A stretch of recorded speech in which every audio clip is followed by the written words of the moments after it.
A very good morning to you, Kenyan citizens. Welcome. This is the Current Affairs segment, your trusted source for the latest news, insightful discussions, and impactful stories shaping our nation and beyond. I'm Angela Kabete, and as you can see, I'm not alone to about Kimotho. So what we'll do, we'll dive into the latest headlines and uncover the truth behind the headlines of what has been happening, that is, in our country and beyond. So stay tuned as we break it down right here, right now. Bwana Kimotho, a very good morning to you. Good morning. How are you doing? I'm doing good. Uko salama kabisa? Kenya iko aje huko nje? Kenya si mbaya. Tunashukuru tu kwa sababu ya kufikisha mwezi mwingine. Yeah, it's a new month. Happy new month. So hiyo ndiyo furaha pia yenye mtu ako nayo. Yes.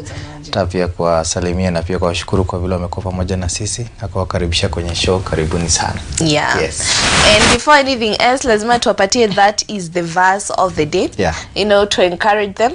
And I read the verse of today, that is Luke 12:24, and it says, "Consider as the ravens; they never sow nor reap; they have never a store; they have neither storehouse nor barn, and yet God feeds them.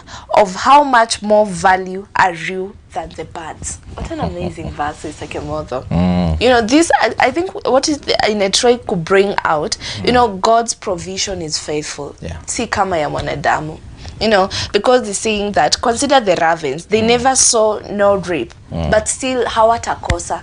You know, and then but because you're talking they have neither storehouse. You know, it means that we need to trust in God's possessions, because everything that is everything belongs in God. You know, so in moments of lack, for our viewers who wanakimbilia nani, you know, what clicks in your mind? Do that thing that God owns everything click in your mind, or you start worrying, Mr. Kimotho? What do you think about that? It is ukiangalia hiyo verse, it's kind of you know, unajaribu kukumbushwa, because unaona inakwambia consider. Ukiangalia pale mwisho inakwambia of how much more are you than the birds. So inatuonyesha is just a remembrance of God trying to show us, or to remind us the value that we have. Nakumbuke now hii kitabu ni Luke, it is in the New Testament. Yeah. So and it is where now the New Testament, now we read about Jesus, the only Son of God. So it was a sacrifice. So ukiangalia pale unaona bado kuna ile emphasis ambayo the verse inajaribu kutuambia pale. And remember that we are all created in the image of God. Yeah. So hiyo ingine hizo viumbe zingine zilikuwa tu mention pale. So God took time ya kuweza create. So we should remember that to him, yeah, anatuona tukio even more better. That's anatuangalia pale. Yeah. How do they survive? So ukiangalia hiyo ni mechanism ambayo Mungu aliweza kutengeneza au kusurvive. So it's just an assurance, just to have more faith, just to believe in yourself, even if despite of any situation, just, you know, believe in yourself and keep on moving. Wow, I love that. And remember, if the birds can survive without planning, what about you when your mama anakukumbuka kitu? You know, there's supposed to be that, right? Yeah. Nata ukipanda kitu uone ndege inakula. Relax too. It is just a balance, kwa sababu hata hao pia ni wanyama ambao wanafanya nini? Yeah, it's true. Anatafuta chakula. Ndio hiyo sasa. Yeah, and that is the verse of the big day, Mr. Kimotho. And now let's dive into what has been happening, Mr. Kimotho. I have my daily nation with me. I have the Standard newspaper. And ndio tuone ground inasema nini. Ground always iko na voice. Iko na voice. Kuna voice ambayo ya mambo ambayo yanachipuka na ni mengi sana. And I can see on Daily Nation page 1, kuna highlights of what you're going to check out. Kuna mambo ya politics and governance, and mwenye amekuwa highlighted leo, that is Matiang'i. And then kuna, you know, walikuwa namuita the giant literature, that is Ngugi. Yeah, that is what we have on page 1. Still there are things to do with that is anti-finance bill. And then kuna mambo ya devolution, that is to do with the infrastructure. Things to do with that is the 10 billion road funds. You know, that is something that has been going on between the Senate, the county government, and also the MPs. Those are the things that are highlighted on page 1 of my Daily Nation. What about you? I can see the issue to do with the devolution, education, and things to do with the activists, and also issue now to do with CDF. Yes. Okay, and now let's start with my Daily Nation. Okay. On page 1 of my Daily Nation, things to do with politics and governance. Unique political bag. Okay, he has joined opposition leaders working with dislodged President Ruto. And they're saying Matiang'i quits World Bank job. So can you say he's serious about 2027? It shows now more seriousness. Determination. Yes, yeah. So, ameacha. Sasa akuje. Sasa akuje. Yes. To focus. Yes. Sasa atujui kama atafuata what the DCP alimpea advice, fungua your own party. We really don't know if he's going to follow that. We are really going to wait because ukumbuka amekuwa kuwa frontiered na the Jubilee Party. Walijaribu kufanya sensitization. And you can see here they say former Interior Cabinet Secretary Fred Matiang'i has given a notice of his exit from the World Bank, signaling his imminent relocation from the United States ahead of campaigns for the next general election. A powerful minister during President Kenyatta's tenure, his candidacy for the top seat is being fronted by the retired president's Jubilee Party. That story is in page 4 and 5. But before that, they have highlighted his timeline after the 2022 polls. Let's check out. In January 31st, 2023, he re-emerged to mourn the cabinet colleague, that is George Magoha. Then in February 8, 2023, a siege on his current home by the men believed to be police officers. And then February, that is 9th, 2023, obtains court order bearing his arrest following the raid disowned by the state. Then March 7th, 2023, former CS quizzled at the DCI headquarters over the alleged raid at his home. Then April 25, that is in 2023, the ex-minister and the state reach an out-of-court settlement and end case of the raid. Then June 13, 2024, signs a contract with the Canadian lobbying from Dickens and Madson to prop up his presidential candidature ahead of the 2027 election. And then that is in April 29, 2025. He meets with the opposition leaders, that is Rigathi Gachagua, Kalonzo Musyoka, Martha Karua, and Eugene Wamalwa to plan the coalition. And then finally, that is in May 2nd, 2025, makes his tour of Gusii backyard, where allies wrote for his presidential candidacy. That is in page 4 and 5. Let's check it out. You know, I don't know wananchi, how are they feeling about that, and also the DCP anafeel aje. Ame make steps sasa. Unajua sasa ni hizo political realignment ambazo zinasubiriwa sana, and especially hii pia Matiang'i ilikuwa imesubiria. We see now the way forward, ni wapi ambaye atasema ataamua kwenda kwa chama gani. Yes. And naona hapa wako na the DCP wanasalimiana. The DCP is smiling. I really don't know why. Yeah, it is a previous picture ambayo alikuwa ameenda kuwatembelea kule. The time that he came back. And this, and later that Matiang'i resigned from his World Bank job in big political gamble. So can you say this is a political gamble? So actually the funny thing, Mr. Kimotho, atujui nani atachaguliwa. Yeah, we don't know. Yes, ndio the na wote wanataka. Yes, na wote wanataka. Na pia watatuambia ni nani yule ambao watafrontia, kwa sababu pia nao wakiamua waende wote kuna repercussions. Wakiamua ni support mtu mmoja, pia kuna vile ambavyo watatuambia. Acha tungoje, atuendelee kuambia wananchi ground inasema aje.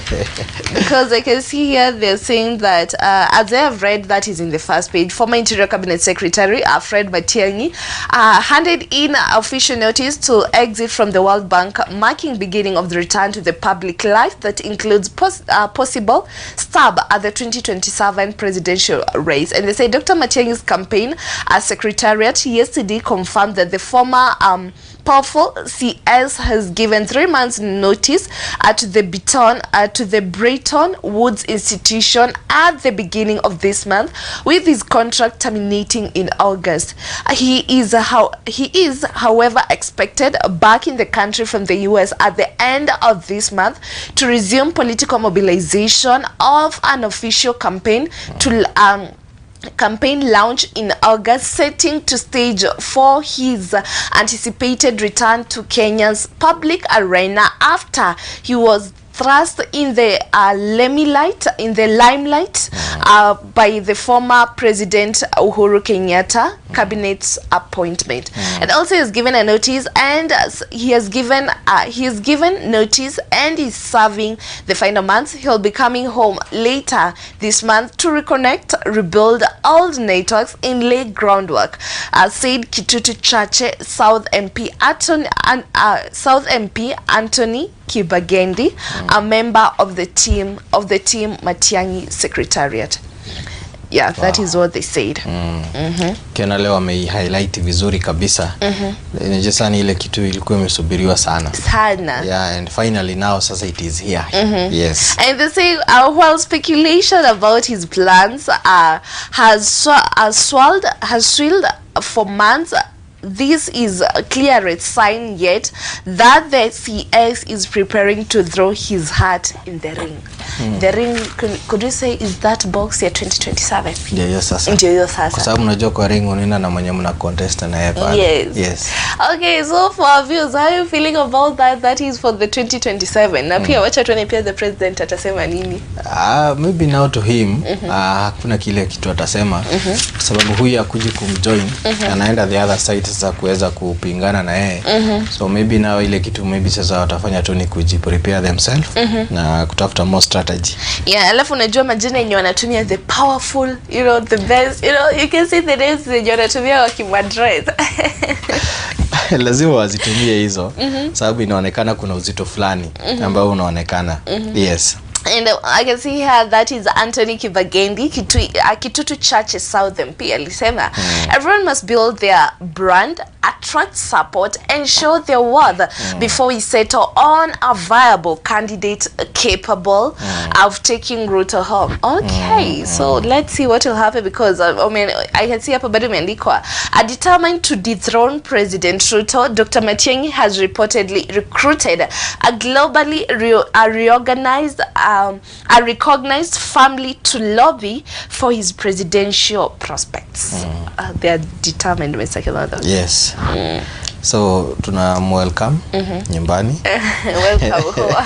That is by the end of this month atakuwa ready. Yes. Yeah. And pia ninajua itakuwa na another political, you know, arrangement. So ni kujipanga tu, watu wanajipanga pole pole vile tu president hata yeye anajipanga.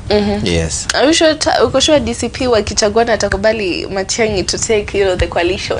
Now it all now depends with them, with the aim and the target that they want. Yes. Kwa sababu unajua preparation inalingana na vile mnajipanga kule na nani mnaye. Sasa unajua kama sasa wanapingana na the president. So lazima wakae chini waangalie, they assess themselves, the plan, the way they any plans that they are going to do. Ama sasa vile ambavyo watajipanga hapa itapeana determination ya 2027. What about Baba? That is the former prime minister kwa broad-based government. Former prime minister yeye yuko opposition, yeye kwa government. No, but he's still the opposition leader. No, he's in government. Achana na mambo ya opposition. Sasa yeye akae kwa government, because now unajua hata zile statement na kila kitu na assurance na everything sasa yeye tunamwona in government. Yes. But I don't know, so he's not criticizing the government? Yeah, he's not, because sasa unajua kuna ile mkataba wako nayo. But you know the aim of the broad-based government ilikuwa kuleta unity. Yes. And they're doing that. Yeah, they are really doing it kabisa. Yes. So yeah, akae hapo kwenye yako. And unajua sasa the reason as to why tunasema that is also the president anajipanga, na pia the reason as to why pia tuna insist that is Raila is in you know, in government, because pia kama hapa tunaona State House talks mark Orengo silent shift to Ruto. Raila win. Okay. Because Orengo ni yule mtu wa karibu sana wa that is the former prime minister. So na unajua yeye ndiye alikuwa amebaki. Okay, kuna baadhi bado hawajaitikia, but Orengo is a close ally of a former prime minister. It's true, yeah. And there was a time pia alikuwa anasema, why should we beg to be given what is right to us? Alikuwa anasema we deserve it because it is our constitutional right.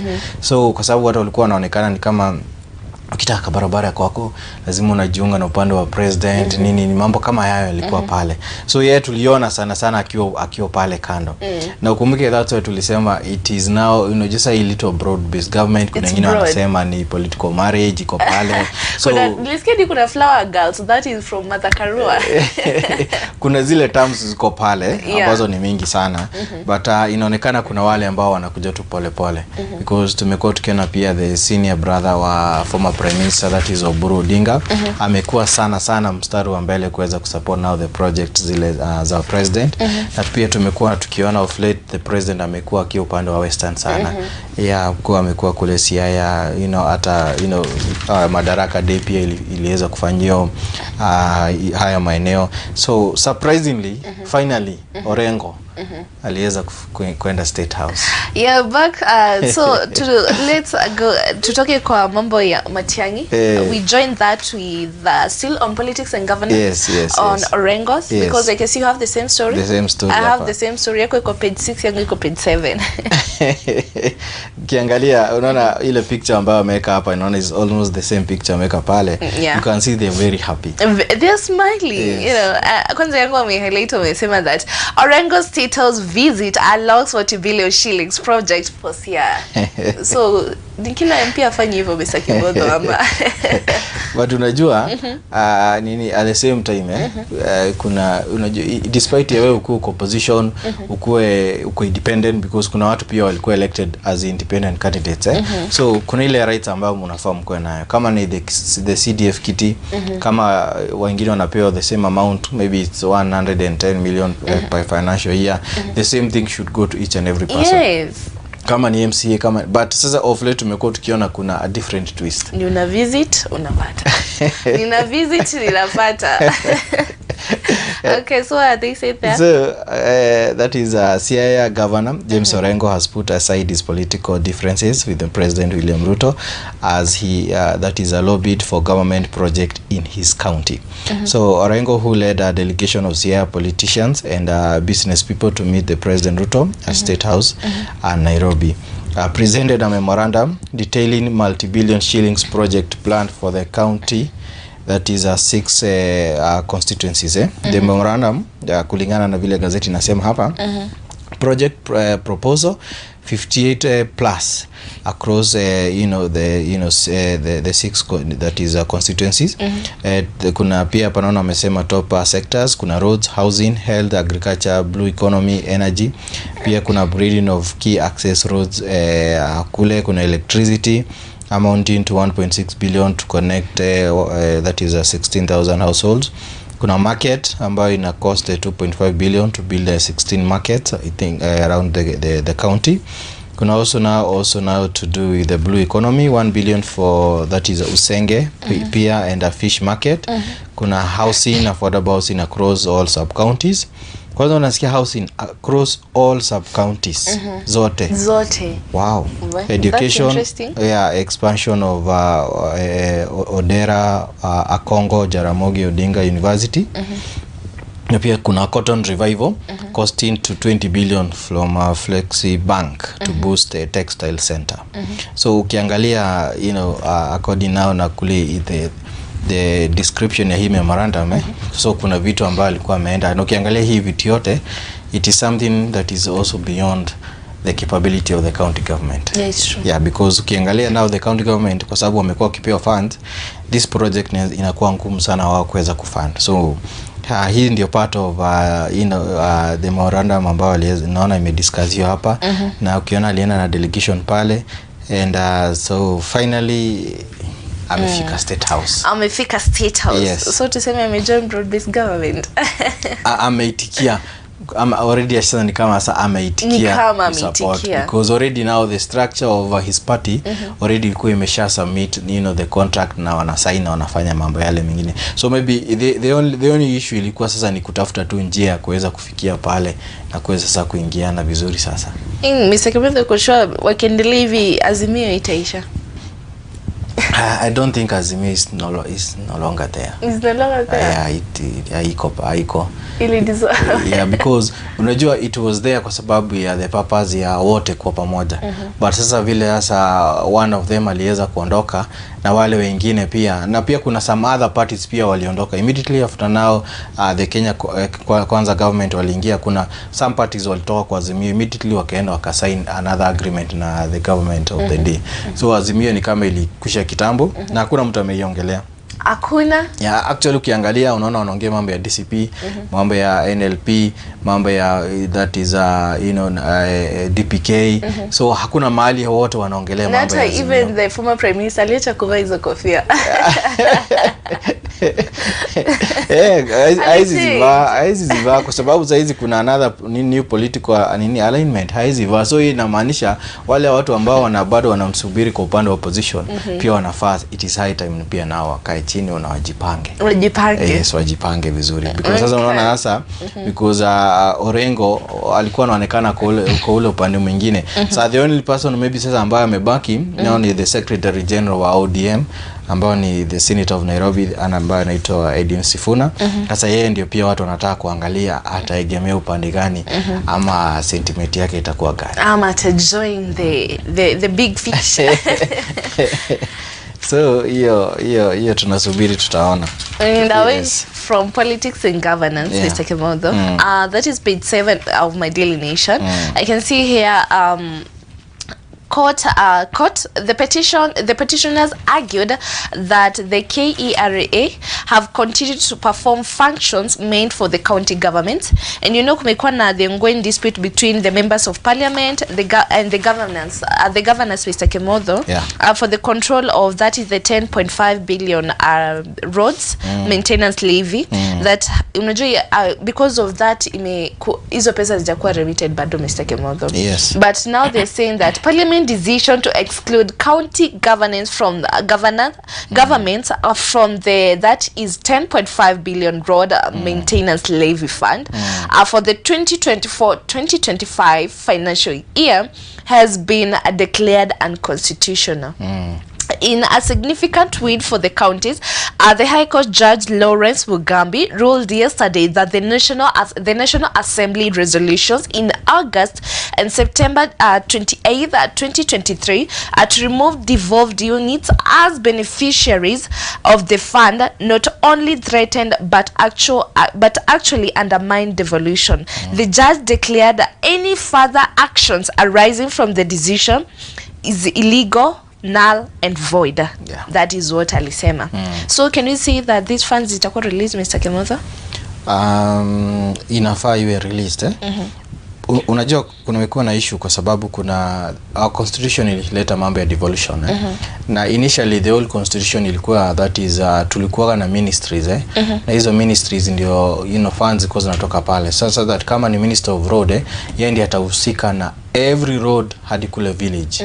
Yeye ndiye atajua vile itatengenezwa kwa sababu pia kulikuwa na wale the councillors ambao walikuwa pale na the MPs ambao walikuwa pale.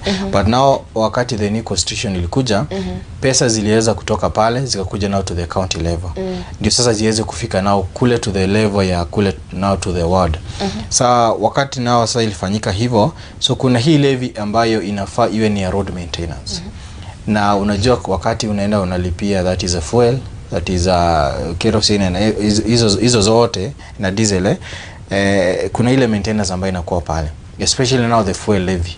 Na ndio unaona wakati mafuta inaongezwa kuna ile levy bado inafanya nini, kuna ile increase haiko pale.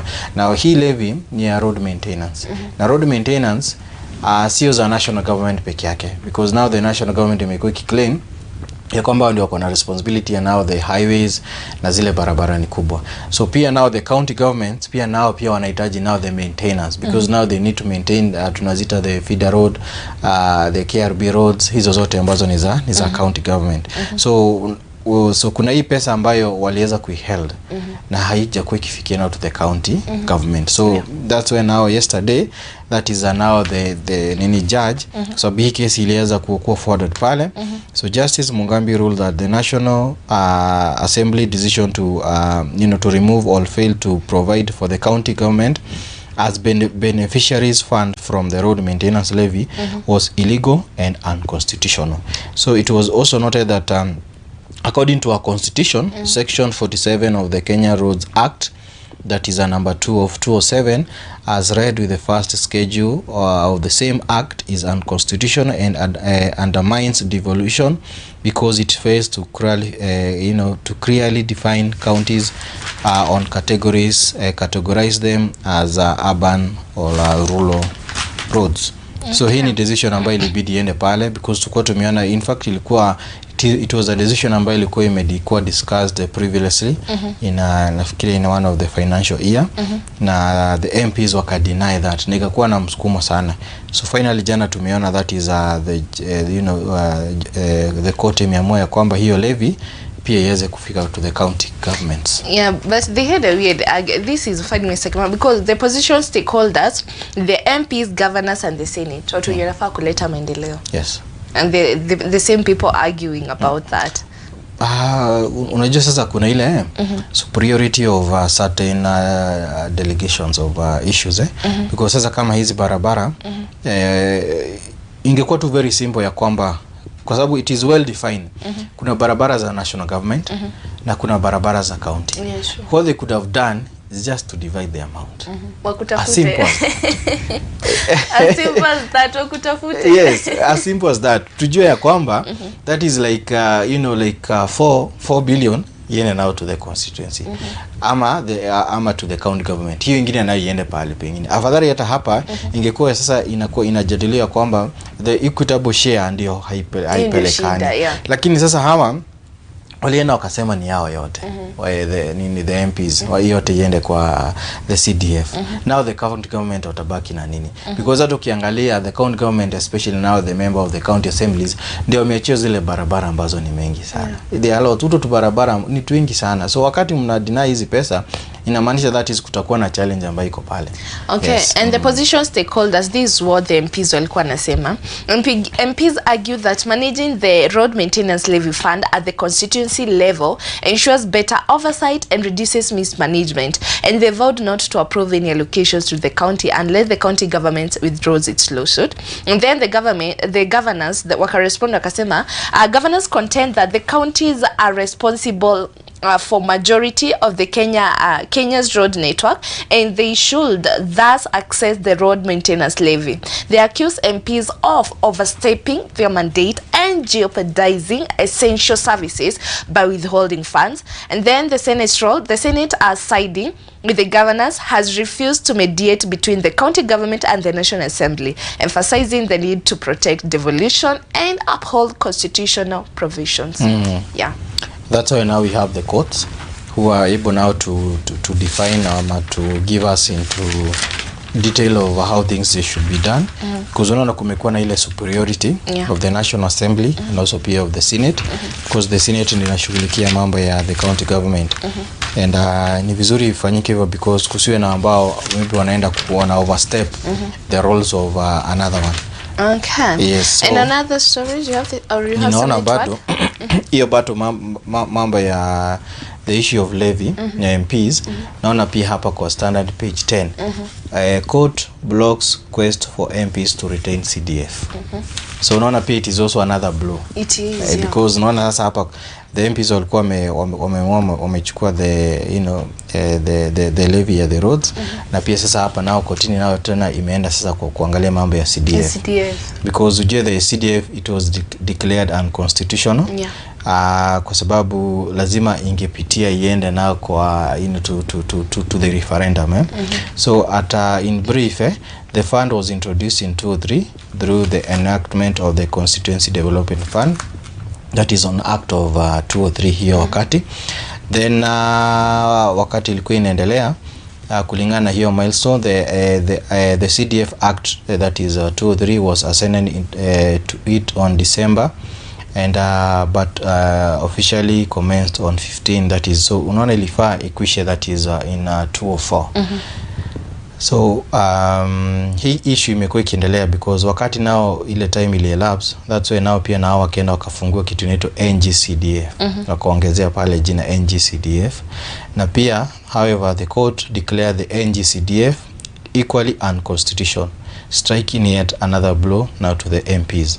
So na hii timeline walikuwa wamepatiwa hadi, that is June, they were given until June 30th 2026 to find it, that is they will also suffer another loss if kama hawataweza kuyasend. So meaning that if at all kama hawataishughulikia, kutakuwa na issue wakati wana that is wanapitisha hii the financial bill ya huu mwaka. So kutakuwa na issue kwa sababu ni pesa ngani hizo wataanza kupitisha, and yet the court itself may declare it very unconstitutional. So the bill introduced in the National Assembly, that is in 2025, it was sponsored by one of the MP pale.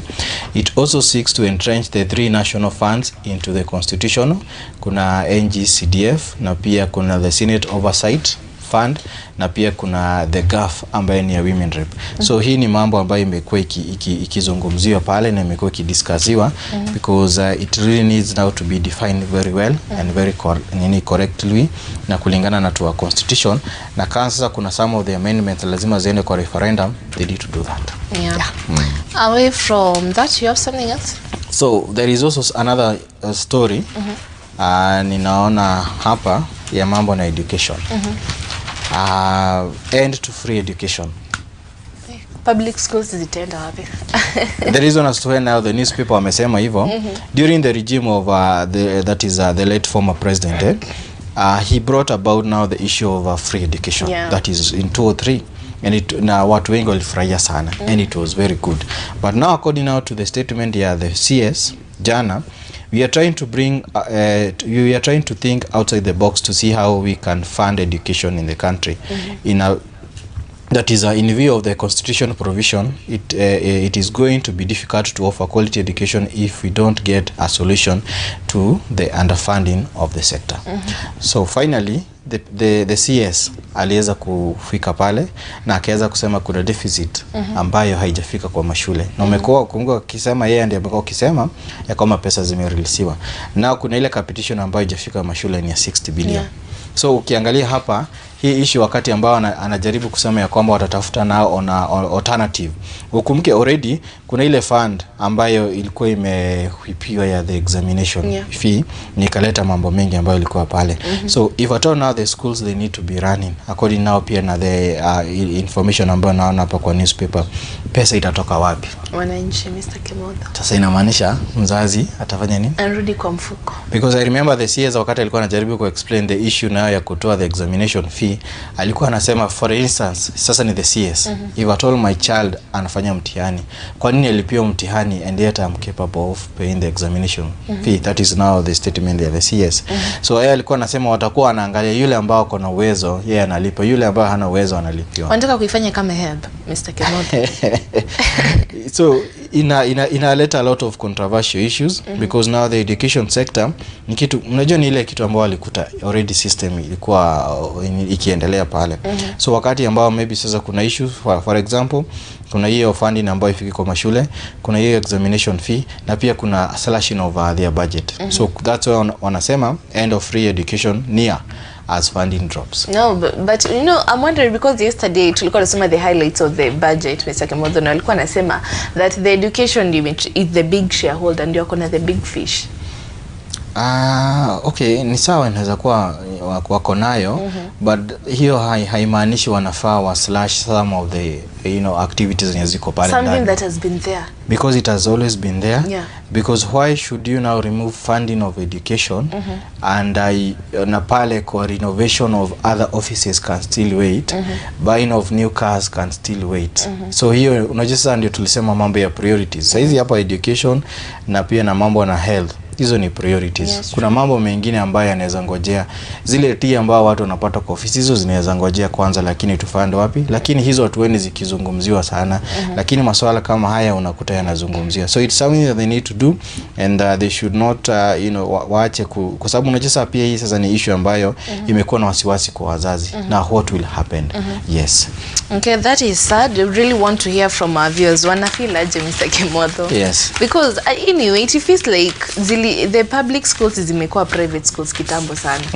Yeah, because parents wamekuwa kirudi kwa mfuko, you know, things to do, like even when it comes to the CBC, wamekuwa wakilipia.